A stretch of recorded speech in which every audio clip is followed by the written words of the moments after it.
सेवा व्हायला लागलेला काय महाराज. आणि हे घडलंय कशामुळे तुम्हाला सांगू का. ते बरेच जण म्हणते हे डॉक्टर करायला अजिबात नाही. ही तुमची जी माझ्यावर माया आहे का त्याच्यामुळे व्हायला लागली. मी कुण्या बघितलं गेली माया माझं लेखाला कुण्या बघितलं गेले तिथे त्या सगळ्याला नको. मी बी लेख आहे शिजून करून दाखवतो. फक्त इतर शंका वाती वाढवायच्या नाही. वाती कुणी वाढवायचं नाही का. आणि पुढच्या वेळेस त्यावेळेस काय काय लोकांनी पंक्ती दिल्या नाहीत गेल्या नाहीत. मी तुम्हाला सांगितलं पंक्ती दिवशी नियोजन करा. तर ज्ञानेश्वरला लोक बसले नाहीत. आपलं 7-8 लोक 1000 लोकसंख्या जगाव 9 तर माणसं ज्ञानेश्वरला बसायला पाहिजे का नाही. पण पुढच्या वेळेस ज्ञानेश्वरचं मी नियोजन करणार. ते कमीत कमी 9 तर लोक ज्ञानेश्वर करायला बसले पाहिजे. अरे परमार्थाशिवाय कायच नाही. तुम्हाला सांगू का 2 संपत्त्या सांगतो. आपल्या ह्या सांसारिक जीवनामधली खरी संपत्ती कुठली. 2 प्रश्न विचारलेले असते की तुम्हाला बोला. आपल्या जीवनातली खरी संपत्ती कुठली. काल काय सांगितले महाराजांनी गेलं मुंबईला ते काढलं तिकडे महाराज गेले तिकीतून गेले. आपल्या जीवनातली खरी संपत्ती कुठली आहे. आताची आपल्या जीवनातली म्हणजे मला आतापर्यंत असं वाटायचं की मुलं म्हणजे आपली खरी संपत्ती. मुलं नीट आपल्या जीवनातली खरी संपत्ती म्हणजे आपण स्वतः जन्माला येणं. सांसारिक जीवनातली सांगायला कारण आपण जन्माला आलो तर मुलं आहेत आणि मग ती सगळा संसार आहे. आपणच जन्माला नाही आलो तर हा संसारच नाही. म्हणजे संसारामधली खरी संपत्ती आपण स्वतः जन्माला येणं आहे. आणि परमार्थातली खरी संपत्ती कुठली आहे बोला. तर आपण जन्माला न येणं. विठ्ठला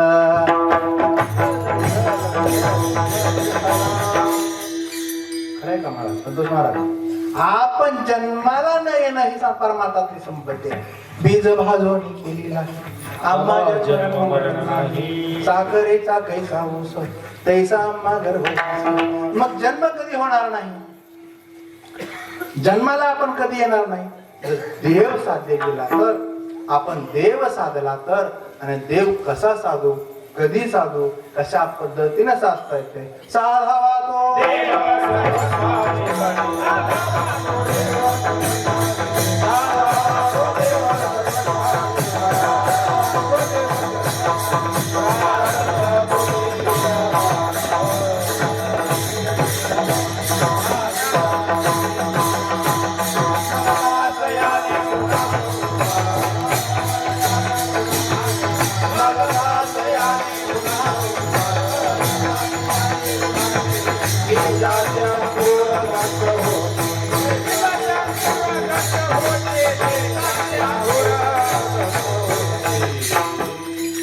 साधावा तो देव सर्वस्वाचे साठे.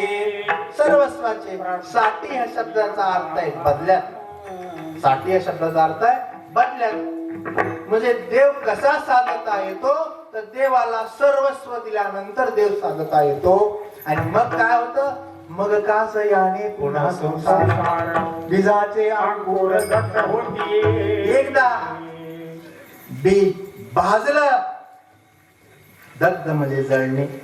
एकदा का बी भाजलं किंवा जळालं परत ते उगवतं का नाही उगवत.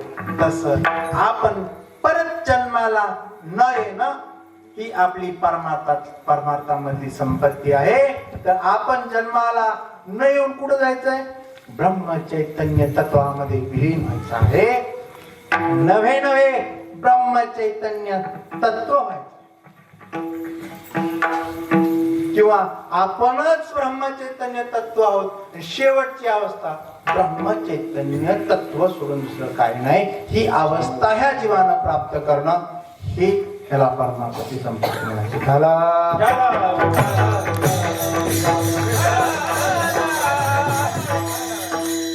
आणि शेवटचं सांगतो जास्त वेळ घेत नाही आता की 12 वाजले. बसल्याने म्हणला उभारलेले काय म्हणला गेले. हा बोलले पण आधी का झालं 2च मिनिटात शेवटचं. आपण काय चुकायला लागलो सांगू का? ते मी ते निळी शर्ट, हिरवा ड्रेस, ही बघू ते कशासाठी घालला लागलो? आपण त्या रंगारंगाच्या भांडणामध्ये आपल्या जीवनाचा बेरंग करून टाकला. नीट ऐकायला, त्या रंगाच्या भांडणामध्ये आपण जीवनाचा बेरंग केला. काही लोकांना भगवा रंग आवडतो, पण सूर्य कसा आहे बघा, सृष्टी कशामुळे चालू लागली. मग ज्याला भगवा रंग नको आहे त्यानं सूर्याचा उपयोग नाही केला पाहिजे किंवा सूर्याच्या खाली नाही राहिला पाहिजे. काही लोकांना हिरवा रंग नको आहे, काही लोकांना हिरवा रंग नको आहे. सृष्टीचा रंग कसा आहे? हिरवा. सर्व सृष्टी हिरवी आहे, हिरवीगार सृष्टी आहे, हिरवा शालू आहे सृष्टीचा. त्यामुळं ज्याला हिरवा आवडत नाही त्यानं सृष्टीत राहू नये. काही लोकांना निळा रंग आवडत नाही, नाही म्हणजे चांगला नाही बरोबर. आकाश कसं आहे? निळा आहे. ज्याला निळा रंग आवडत नाही त्यानं आकाशाच्या खाली राह. देव कसा आहे सांगू? सत्य ज्ञानानंद गगना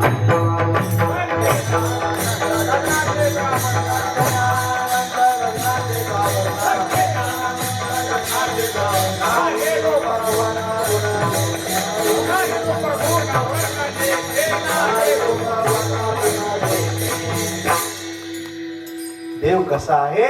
सत्य ज्ञानानंत गगनांचे प्रावरण, नाही रूप वर्ण गुण जेथे. जिथं रूप नाही, रंग नाही, गुण नाही असा देव आहे. आणि आपण म्हणतोय हिरवा कपडा असला म्हणजे देव, निळा कपडा असला म्हणजे देव, भगवा कपडा असला म्हणजे देव तसा नाहीच. दोहारे श्रीहरी पाहिला मी. आजचे दिवस जरा लांब होतो, तुम्ही लई जण आले मला बोलवाटा लागलं.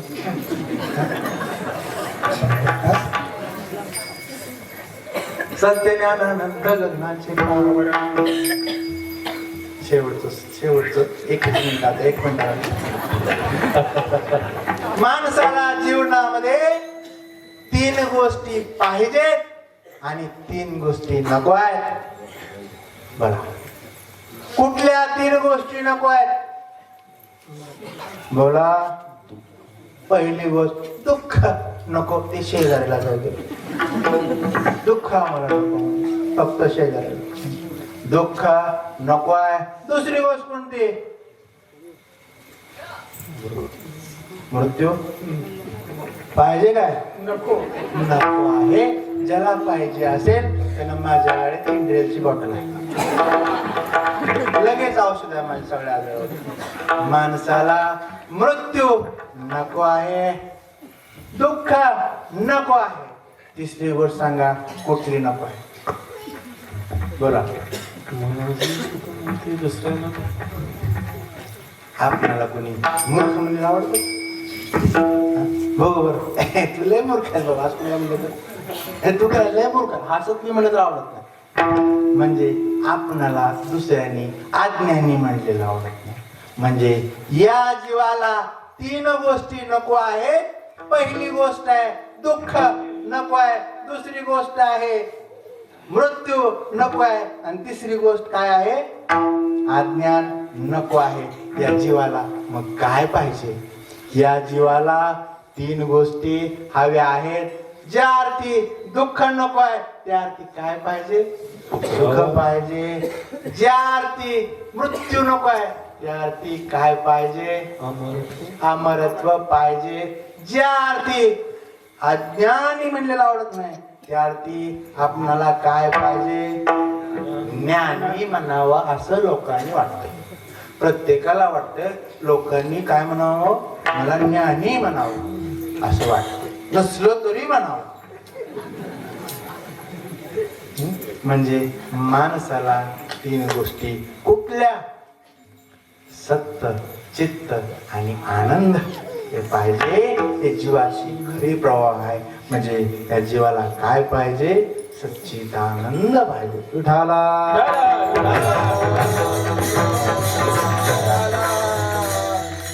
आता फक्त 30 सेकंद घेतो. कमी करत आलो. या जीवाला सच्चिदानंद होणे गरजेचं आहे. सत्य, ज्ञान आणि आनंद. देव कसा आहे?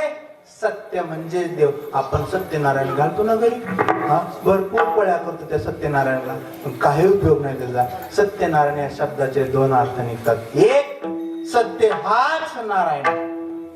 दुसरा, नारायण सोडून दुसरं सत्य नाही. आणि आपल्याला वाटते चौरंग, कळस, पोळ्या, आमरस हे म्हणजे सत्यनारायण. त्याच्यामुळं नाविलाजानं वेळ नसताना कीर्तन करायला लागलो. वेळ नसताना कीर्तन करायला लागलो. बऱ्याच आपल्याला मला सांगा बरं, ब्रह्म विष्णू महेश वेगवेगळे आहेत का नाही? 3 देव वेगवेगळे आहेत का नाही? ब्रह्म विष्णू महेश वेगवेगळे आहेत. इथं तर सगळं गोड पेन झालं. ब्रह्म विष्णू महेश हे उपाधी भेदाने वेगवेगळे आहेत, पण ते अद्वैत आहेत, एकच आहे. कुठली उपाधी? सृष्टी निर्माता आहे म्हणून ब्रह्म, पालन करता आहे म्हणून विष्णू आणि संहार आहे म्हणून महेश. त्यांचं गुण आहेत हे. या गुणभेदानं, या गुणरूपी उपाधीनं ते वेगवेगळे आहेत. तत्वता पाहता ब्रह्म विष्णू महेश एकच आहे. विठाला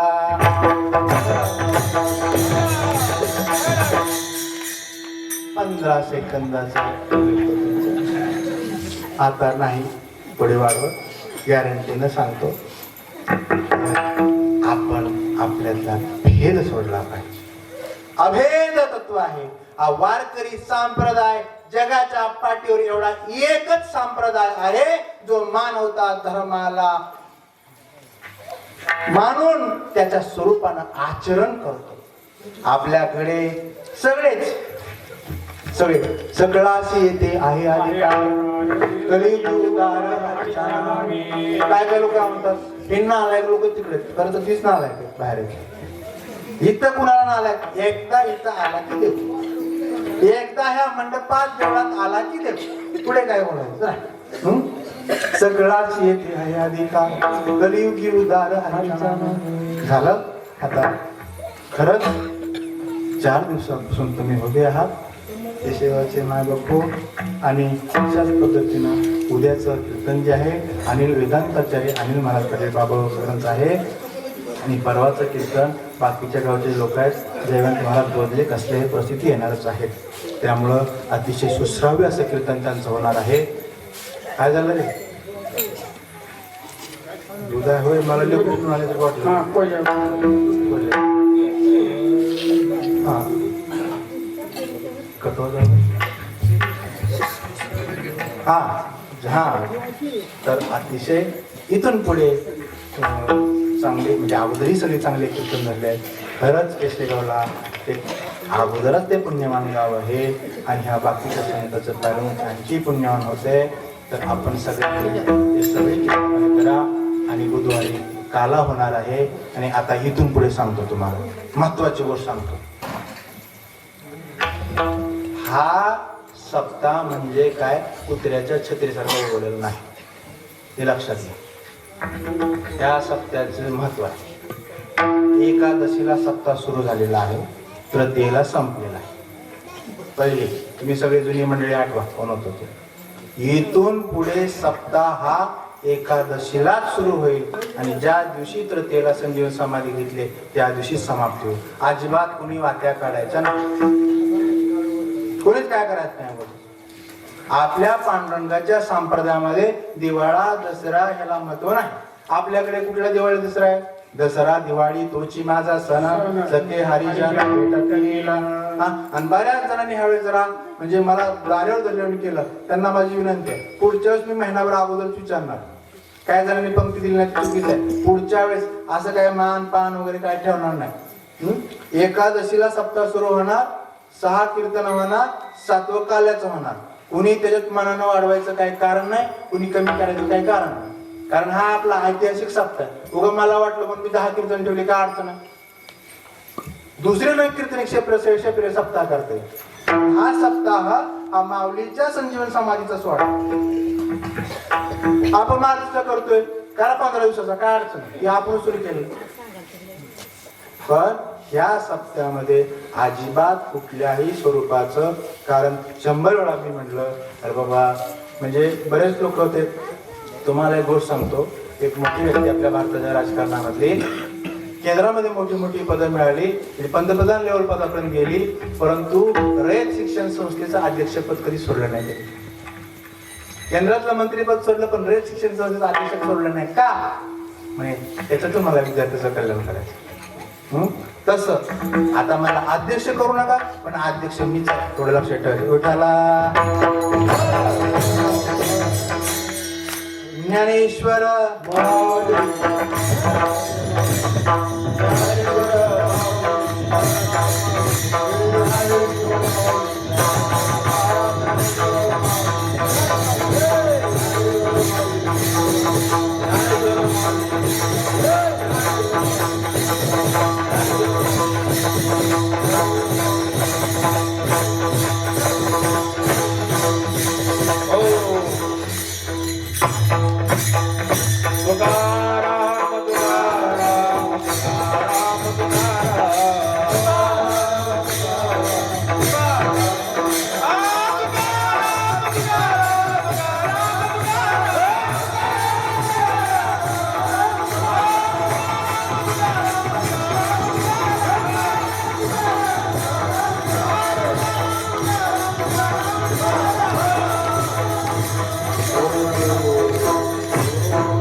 काही अर्थ नाही मला खुर्च्या.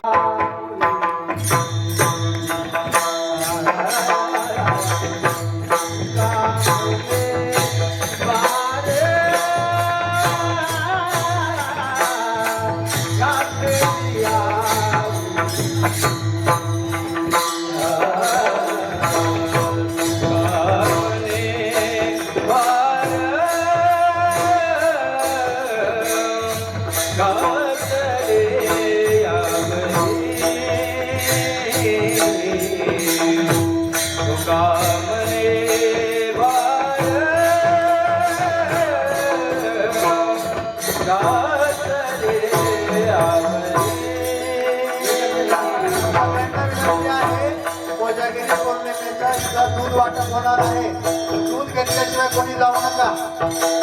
कोजागिरी पौर्णिमा आहे, दुधाचं वाटप होणार आहे. तरी सर्व भाविकांना विनंती आहे, दुधाचा महाप्रसाद घेतल्याशिवाय जाऊ नका.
राजेश्वर कुमार मागं पाठवलं